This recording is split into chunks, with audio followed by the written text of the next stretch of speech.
ആളുകളെ പുറത്തേക്ക് എത്തിക്കുകയാണ്. ആ പാരച്യൂട്ട് മുറിച്ചു മാറ്റിയ പേടകത്തിൽ നിന്ന് ഈ 4 സംഘത്തെ ഏറ്റവും അടുത്തേക്ക്, ആ പേടകത്തിന് തൊട്ടടുത്തേക്ക് ഇപ്പോൾ ആ റെസ്ക്യൂ സംഘം എത്തുകയാണ്.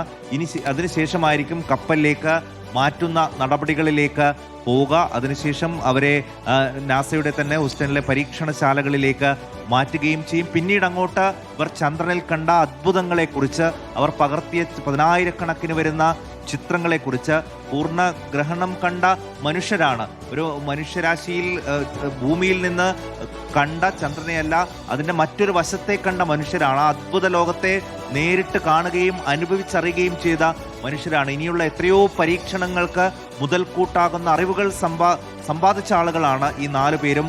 അവരെ തിരികെ ജീവിതത്തിലേക്ക്, അവരുടെ പരീക്ഷണങ്ങളിലേക്ക് എത്രയും വേഗം മടക്കിക്കൊണ്ടുവരിക എന്ന ഒരു ദൗത്യം കൂടി നാസയ്ക്കുണ്ട്. അതുകൂടി ഇനി പഠന വിഷയമാകേണ്ടതാണ്. ആർട്ടിമിസ് 3-ഉം 4-ഉം ഇനി ഇവർ കണ്ട, ഇവർ അനുഭവിച്ചറിഞ്ഞ വിഷയങ്ങളിൽ ഊന്നിക്കൊണ്ടുള്ള തുടർ പരീക്ഷണങ്ങൾക്കും പഠനങ്ങൾക്കും വിധേയമാകേണ്ടതാണ്. ഓറിയോൺ പേടകത്തിൽ ഏതെങ്കിലും തരത്തിലുള്ള മാറ്റങ്ങൾക്ക് ഇനി വേണ്ടതുണ്ടോ, ഇനിയും ഏതെങ്കിലും തരത്തിലുള്ള പുതിയ ടെക്നോളജികൾ അതിൽ ഉണ്ടാകേണ്ടതുണ്ടോ എന്നടക്കമുള്ള കാര്യങ്ങൾ, ഇനി ഇതിൽ കൂടുതൽ ആളുകളെ കൊണ്ടുപോകാൻ ഈ പേടകം സജ്ജമാണോ എന്നതടക്കമുള്ള പരീക്ഷണങ്ങൾ കൂടി നടത്തേണ്ടതുണ്ട്. 11 ടൺ ഭാരമുള്ള പേടകത്തെയും വീണ്ടെടുക്കണം. ആദ്യം ഈ 4 യാത്രികരെയും, Reid Wiseman, Victor Glover, Christina Koch, ഒരുപക്ഷെ ചന്ദ്രനിലേക്ക് പോകുന്ന ആദ്യ വനിത എന്ന ചരിത്ര നേട്ടം, പലതരത്തിൽ ചരിത്ര നേട്ടം സ്വന്തമാക്കിയിട്ടുള്ള ഈ 4 പേരെയും, ആദ്യ കാനഡക്കാരൻ എന്ന നേട്ടം സ്വന്തമാക്കിയിട്ടുള്ള ജെറമി ഹാൻസൺ, ഇവരെയൊക്കെ ജീവിതത്തിലേക്ക് മടക്കി എത്തിക്കുക എന്നുള്ളതാണ് ഏറ്റവും പ്രധാനം.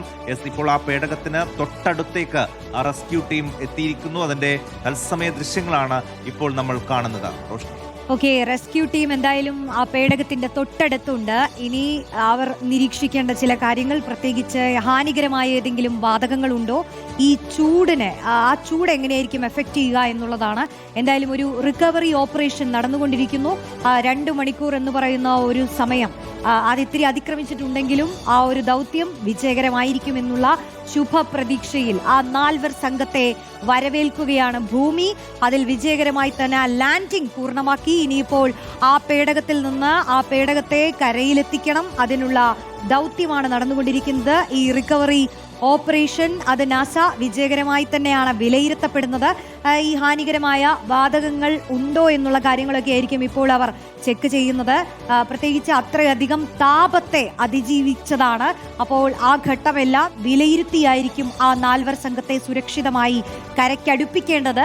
ഇതിന് ശേഷവും നമ്മൾ കാത്തിരിക്കുന്ന വലിയ ഘട്ടങ്ങളുണ്ട്. പ്രത്യേകിച്ച് ഇപ്പോൾ നേടിയിട്ടുള്ള ശാസ്ത്ര നേട്ടങ്ങൾ അതെന്തൊക്കെയായിരുന്നു എന്നുള്ളതൊക്കെ നാസ കൃത്യമായി ബ്രീഫ് ചെയ്യും. ഇവരുടെ ആരോഗ്യത്തെ സംബന്ധിച്ചാണെങ്കിലും നമുക്കറിയാം, ഇത്ര ദിവസം ഇങ്ങനെ ചന്ദ്രനെ വലം വെച്ച് 10 ദിവസത്തെ യാത്രയ്ക്ക് ശേഷം തിരിച്ചെത്തിയ മനുഷ്യരാണ്. അപ്പോൾ അവരുടെ ശാരീരികമായ മാറ്റങ്ങൾ അതെല്ലാം കൃത്യമായി നിരീക്ഷിച്ചുകൊണ്ട് ആവശ്യമായ ചികിത്സയെല്ലാം നൽകേണ്ട ഘട്ടം കൂടിയാണ്. എന്തായാലും ഇപ്പോൾ കാണാൻ പറ്റുന്നുണ്ട്, ദൃശ്യങ്ങളിലെല്ലാം വ്യക്തമാണ്. സായ്, എനിക്ക് തോന്നുന്നു എന്താണ് പറയേണ്ടത്, സാങ്കേതികമായ ആ വിൻഡോ വഴി അവരിപ്പോൾ ട്രൈ ചെയ്യുന്നത് എന്താണ്? അതായത് അതിൻ്റെ ഹാച്ച് തുറക്കുക എന്നുള്ളതാണ്. അതിനുശേഷം മെഡിക്കൽ ഓഫീസർമാരായിരിക്കും ആദ്യം ഈ പേടകത്തിനകത്തേക്ക് കടക്കുക. അവരുടെ ആരോഗ്യം ആദ്യം വിലയിരുത്തും.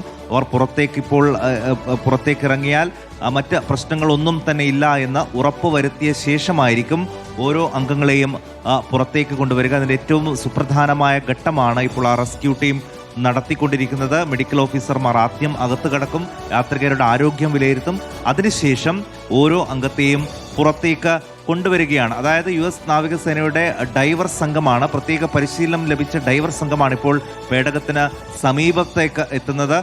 പേടകത്തിലെ ഇൻഫ്ലേറ്റബിൾ റാഫറ്റ് എന്നാണ് അതിനെ പറയുക. അത് തുറക്കും.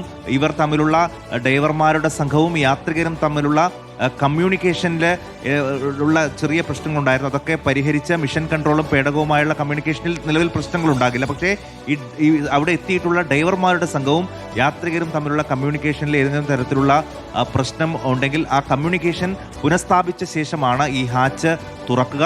പക്ഷേ അതേസമയം പേടകത്തിന് പുറത്തെ ചൂടും മറ്റ് വിഷപദാർത്ഥങ്ങളും ഉൾപ്പെടെയുള്ളവ ഈ സ്പീഡ് ബോട്ടിലെത്തി റിക്കവറി സംഘത്തിലെ വിദഗ്ധർ പരിശോധിക്കാൻ തുടങ്ങിയിട്ട് അത് നേരത്തെ നമ്മൾ കണ്ടതാണ്. അവിടെ എത്തിയിട്ടുള്ള സ്പീഡ് ബോട്ടുകളിൽ കുറേയധികം സംഘങ്ങൾ അവിടെ എത്തുന്നു.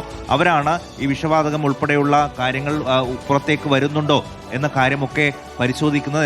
അവസാനവട്ട പരിശോധന നടക്കുകയാണ് എന്നാണ് ഇപ്പോൾ മിഷൻ കൺട്രോളിൽ നിന്നടക്കം നേരത്തെ പുറത്തു വന്ന വിവരം. അതായത് ഈ സ്പ്ലാഷ് ഡൗണിന് ശേഷം ഈ ഡൈവർമാർ യഥാർത്ഥത്തിൽ ഇപ്പോൾ നമുക്ക് പല ആളുകളും ചിന്തിക്കുന്നുണ്ടാകും, സ്പ്ലാഷ് ഡൗൺ കഴിഞ്ഞ് ഇത്ര സമയമായിട്ടും എന്തുകൊണ്ട് യാത്രികരെ പുറത്തേക്ക് എത്തിക്കാൻ കഴിയുന്നില്ല എന്നുള്ളത്. കാരണം അതിനു മുൻപ് ഒട്ടനവധി നടപടികൾ പൂർത്തിയാക്കേണ്ടതുണ്ട്. സ്പ്ലാഷ് ഡൗണിന് ശേഷം ഡൈവർമാർ ക്യാപ്സൂളിന് ചുറ്റുമുള്ള വായുവും അതിൻ്റെ വെള്ളവും വിലയിരുത്തി അത് സുരക്ഷിതമായി സമീപിക്കാൻ കഴിയുമെന്ന് ആദ്യം ഉറപ്പുവരുത്തണം. ആ നടപടികളൊക്കെ പൂർത്തിയാക്കിയതിന് ശേഷം മാത്രമേ ഈ ഓറിയോൺ പേടകത്തിൽ നിന്ന് യാത്രക്കാരെ പുറത്തേക്ക് എത്തിക്കാൻ കഴിയൂ. അത് ഹൈപ്പർബോളിക് ഇന്ധനങ്ങൾ, അമോണിയ തുടങ്ങിയ വിഷപദാർത്ഥങ്ങളൊക്കെ ഒരുപക്ഷെ പുറത്തേക്ക് വരാനുള്ള സാധ്യതയുണ്ട്. അങ്ങനെയൊന്നും ഇല്ല എന്ന് ഉറപ്പുവരുത്തിയതിന് ശേഷം മാത്രമേ ഇവരെ പുറത്തേക്ക് എത്തിക്കാൻ കഴിയൂ. തുടർന്നാണ് ഈ ഓറിയന്റേഷന്റെ ഹാച്ച് തുറക്കുക. ചില രീതിയിലുള്ള ഒരു കമ്മ്യൂണിക്കേഷൻ എറർ തുടക്കഘട്ടത്തിൽ ഉണ്ടായിരുന്നു എന്നുള്ളതാണ് മനസ്സിലാക്കുന്നത്. അങ്ങനെ ആ കമ്മ്യൂണിക്കേഷൻ പ്രശ്നങ്ങൾ പരിഹരിച്ച ശേഷമാണ് ഇപ്പോൾ ഇവരെ പുറത്തേക്ക് എത്തിക്കാനുള്ള ചെയ്യുന്നത്. ഇപ്പോൾ നാസയുടെ തന്നെ ഏറ്റവും പുതിയ അപ്ഡേറ്റുകളായി വരുന്നത് സുധി ഈ പേടകത്തെ സംബന്ധിച്ചാണ്. നേരത്തെ നമ്മൾ പറഞ്ഞതുപോലെ വടം വെച്ച് വലിച്ചു കെട്ടി കപ്പലിലേക്ക് കൊണ്ടുപോവുകയല്ല ഇത്തവണ ചെയ്യുന്നത് എന്ന് പറയുന്നു. പേടകത്തിന്റെ ഹാച്ച് തുറന്ന് ഓരോരുത്തരെയായി ഹെലികോപ്റ്റർ വഴിയായിരിക്കും USS ജോൺ പി മർത്തയിലേക്ക് എത്തിക്കുക എന്നുള്ളതാണ്. അതായത് ഇപ്പോൾ ഈ പേടകം തുറന്ന് അതുവഴി ഹാച്ച് തുറന്ന് ഓരോരുത്തരെയായി ഹെലികോപ്റ്റർ വഴിയായിരിക്കും ജോൺ പി മർത്തയിലേക്ക് എത്തിക്കുക. US നേവിയുടെ ഡൈവർമാർ ഹാച്ച് തുറക്കാൻ ഇപ്പോൾ ശ്രമം തുടങ്ങിയിട്ടുണ്ട്. ഡയറക്റ്റ് ആയിട്ട് ഹെലികോപ്റ്ററിലേക്ക്, അതായത് കപ്പലിലേക്ക് എത്തിച്ച് അവിടെ നിന്ന് ഹെലികോപ്റ്റർ മാർഗം എന്നുള്ളതായിരുന്നു നേരത്തെ പറഞ്ഞിരുന്നത്. ആ രീതിയിൽ അങ്ങനെയായിരിക്കില്ല അതിന്റെ ഒരു സാങ്കേതികമായ വശം. അതായത് ഇപ്പോൾ പുറത്തു വരുന്ന ചില വിവരങ്ങൾ അനുസരിച്ച് നേരത്തെ ഈ പേടകത്തെ വടം വെച്ച് വലിച്ചു കെട്ടി കപ്പലിലേക്ക് കൊണ്ടുപോയി അവിടെ നിന്ന് കപ്പലിലേക്ക് മാറ്റും എന്നൊക്കെയുള്ള ചില വിവരങ്ങൾ ഉണ്ടായിരുന്നു. നിലവിൽ എന്തായാലും പേടകത്തിന്റെ ഹാച്ച് തുറന്ന് ഓരോരുത്തരെയായി ഹെലികോപ്റ്റർ വഴി USS ജോൺ പി മർത്തയിലേക്ക് എത്തിക്കും എന്ന ഒരു വിവരം കൂടി ചില അപ്ഡേറ്റുകളായി ഇപ്പോൾ വരുന്നുണ്ട്. ഡൈവർമാർ ഇപ്പോൾ ഹാച്ച് തുറക്കാൻ ശ്രമിക്കുകയാണ്. അതിനുശേഷമായിരിക്കും ഇൻഫ്ലേറ്റബിൾ റാഫറ്റ് തുറക്കുക. അപ്പോൾ ആദ്യം ഈ ഹാച്ച് തുറന്നാൽ നേരത്തെ ഞാൻ പറഞ്ഞതുപോലെ മെഡിക്കൽ ഓഫീസർമാരായിരിക്കും ആദ്യം അകത്ത് കടക്കുക. ഈ യാത്രികരുടെ ആരോഗ്യം വിലയിരുത്തിയ ശേഷം ഓരോ അംഗങ്ങളെയായി പുറത്തേക്ക് കൊണ്ടുവരികയും ചെയ്യും. അതിൽ ആരാണ്, റീഡ് വൈസ്മാൻ ആണോ, വിക്ടർ ഗ്ലോവർ ആണോ, ക്രിസ്റ്റീന കുക്കാണോ, ജെറമി ഹാൻസ് ആണോ ആദ്യം പുറത്തേക്ക് എത്തുക എന്നുള്ള ഒരു കൗതുകം കൂടിയുണ്ട്. അതിനുവേണ്ടിയുള്ള ഒരു കാത്തിരിപ്പിലാണ്. എന്തായാലും ഈ പേടകത്തിൽ നിന്ന് യാത്രികരെ പുറത്തേക്ക് എത്തിക്കാനുള്ള നടപടികളാണ് ഇപ്പോൾ ഈ ശാന്തസമുദ്രത്തിൽ നടക്കുന്നത്. അവിടെ തയ്യാറാക്കിയിട്ടുള്ള കപ്പലിലേക്ക് USS ജോൺ പി മർത്തയിലേക്ക് യാത്രികരെ എത്തിക്കേണ്ടതുണ്ട്. അവിടെ വെച്ചാണ് ഇനി തുടർ പരിശോധനകളൊക്കെ നടക്കേണ്ടത്. അതിനു വേണ്ടിയിട്ടുള്ള തയ്യാറെടുപ്പുകളാണ് ഇപ്പോൾ അവിടെ. അത് പേടകത്തിന്റെ ഹാച്ച് തുറക്കും, അല്പസമയത്തിനകം തന്നെ ഹാച്ച് തുറക്കും. അവിടെ ചെറിയ എന്തോ ഒരു കമ്മ്യൂണിക്കേഷൻ എറർ ഉണ്ടായിരുന്നത് നിലവിൽ പരിഹരിച്ചു എന്നാണ് ഇപ്പോൾ മനസ്സിലാക്കുന്നത്. ഇപ്പോൾ എല്ലാ രക്ഷാദൗത്യ സംഘവും ഈ പേടകത്തിന് സമീപത്തേക്ക് എത്തിയിട്ടുണ്ട്. ആ ഹാച്ച് തുറക്കാനുള്ള ശ്രമം തുടങ്ങിയിട്ടുണ്ട് എന്നാണ് മനസ്സിലാക്കുന്നത്. തുറന്ന് ഈ യാത്രികർക്ക് യാതൊരു വിധത്തിലുമുള്ള പ്രശ്നങ്ങളില്ല എന്ന് ഉറപ്പുവരുത്തിയതിനു ശേഷം ഇവരെ കപ്പലിലേക്ക് മാറ്റാനുള്ള നടപടികളിലേക്ക് കടക്കുകയും ചെയ്യും.